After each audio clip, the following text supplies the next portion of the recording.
అందరికీ నమస్కారం. నేను నైట్ మా ఇంట్లో బ్రహ్మకమలం పువ్వు పూసిందండి. ఇది 6వసారి. చాలా సంతోషంగా ఉంది. 8:30 నుంచి గ్రోన్ అవ్వడం స్టార్ట్ అయింది. 10:30, 11 మధ్యలో పువ్వు పూసింది. పూజ అయితే చేసిన. నేను ఇంతకుముందు ఒక పొరపాటు చేశానండి. ఏంటంటే బ్రహ్మకమలం పువ్వు పూసినప్పుడు నైట్ పూజ చేసుకొని 12 వరకు ఉండి మార్నింగ్ పువ్వు మూసుకుపోయిన తర్వాత శివయ్యకి పెట్టి పూజ చేసుకునేదాన్ని.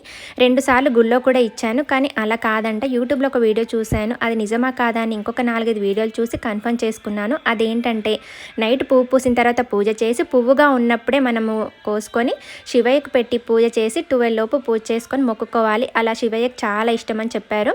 ఇంకా నేను నిన్న నైట్ కూడా అలాగే చేశాను. స్వామి తెలియక తప్పు చేశాను కదా, తెలిసి చేయలేదు కదా అని చెప్పి లెంపలేసుకున్నాను. ఆ శివయ్య బోలాశంకరుడు కదా, క్షమిస్తాడు. ఇంకా శివయ్య ఆశీస్సులు మాతో పాటు మీ అందరిపైన ఉండాలని మనస్ఫూర్తిగా కోరుకున్నాను. మీకు బ్రహ్మగమనం గురించి ఏవైనా విషయాలు తెలుసుంటే తప్పకుండా కామెంట్ చేయండి. ఓకే అండి, నచ్చితే లైక్ అండ్ సబ్స్క్రైబ్. ఉంటాను మరో మంచి